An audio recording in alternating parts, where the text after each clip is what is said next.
Bonjour à tous, il est 20 heures. Aujourd'hui, nous découvrons le métier de garde forestier.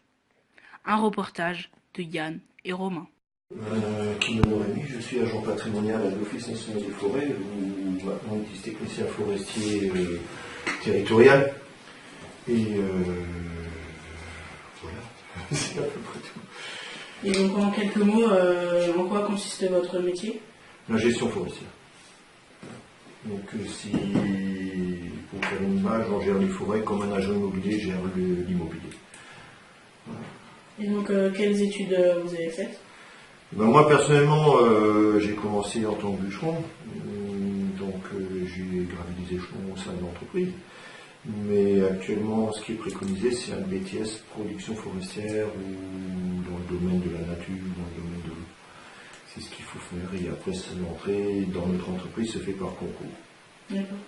Qu'est-ce qui vous plaît dans votre métier? Ce qui me plaît, c'est, on va dire, la diversité de travail.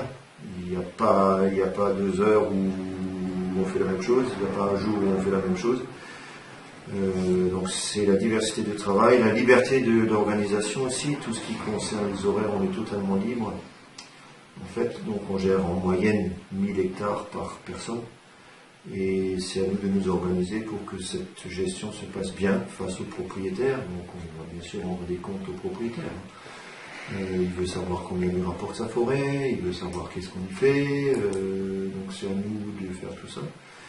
Et c'est vrai qu'on a une très grande autonomie, une très grande liberté pour nous organiser comme on veut. L'essentiel c'est que le travail à un moment donné soit fait et bien fait. Donc vous n'avez pas de journée type? Non, pas du tout. Absolument pas. Ni en horaire, ni en matière de travail. Il n'y a aucune. Est-ce qu'il y a encore beaucoup de débouchés dans ce métier de garde forestier? Oui, bien sûr, puisqu'il y a toujours des départs à la retraite. Alors même si, comme on est une entreprise publique, on essaye de devenir financièrement de plus en plus autonome, d'éviter que l'État ne soit obligé de nous aider à s'en sortir, mais qu'il restera toujours une part de l'État, puisque notre métier a une part de police forestière. Et cette part, elle ne peut jamais être chiffrée, elle ne peut pas être facturée à quelqu'un. C'est ce côté législatif qui, de toute façon, restera à charge de l'État s'il le souhaite. Après, ce sont des choix politiques, bien sûr. Et donc, oui, donc, il y a de l'embauche, oui, effectivement, il y a de l'embauche.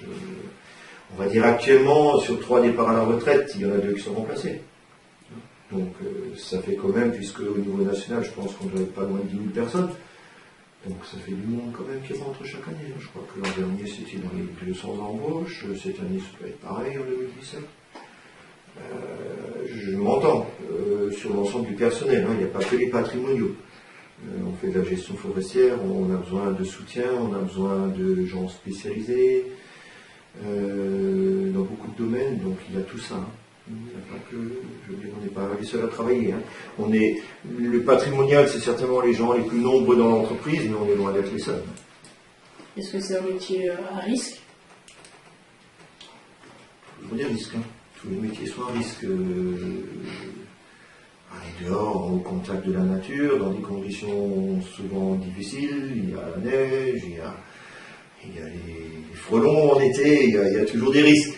Hein, selon l'emplacement où vous êtes, j'ai passé quelques mois en Martinique professionnellement, là-bas vous avez le serpent qui est très venimeux, donc vous avez ce risque-là, ça dépend des endroits. On a des collègues qui courent après les orpailleurs en Guyane, ben, oui, s'ils se font tirer dessus, il y a un risque. C'est pas un métier sans risque. Maintenant, j'ai été bûcheron par le passé, j'ai fait ça pendant 17 ans, ça me paraissait quand même un peu plus dangereux que de faire la gestion patrimoniale.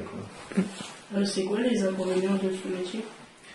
Les inconvénients, c'est qu'il faut être psychologiquement solide pour travailler toujours seul, ou quasiment toujours seul. Vous êtes seul, en plus, dans un milieu plutôt solitaire. Donc, c'est pas en forêt que vous allez rencontrer plein de monde. Donc ça, je veux dire, c'est à mes yeux un des inconvénients du métier, où il faut rester, on va dire, prudent pour pas déprimer, entre guillemets.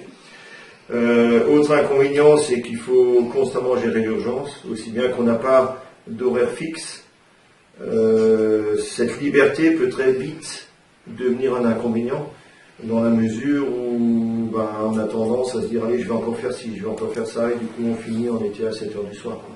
Parce qu'on voulait encore juste faire ci, encore faire ça. C'est qu'il faut être constamment présent aussi. Il n'y a pas vraiment de période de coupure, il n'y a pas vraiment de repos. Et ça peut être pénible à la longue.